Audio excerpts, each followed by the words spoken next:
Ayan guys, tapos na kami sa aming event. Mga pagod. Ayan si Master Chef, nagduduyan-duyan na lang. Tapos yung mga aso, ayan o, si Riley o. Oh, nasa ibabaw ng lamesa. 3 araw silang nakatali. Oh, eto naman oh, Elay. Ito mo si Elay ko. Elay. Ayan po si Elay. Oh, ayan po yung mga dogs guys. Ayan si Yuki. Ayan. Yung dalawa si Kiato at saka si, sino ba yan? Si Hazy. Ito, nagre-relax pa pero marami pang ginagawa doon. Naglilinis na po ng session hall. Tapos yung iba, mamaya uwian na po.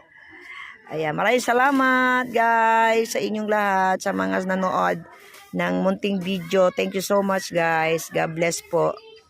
Congrats sa mga campers.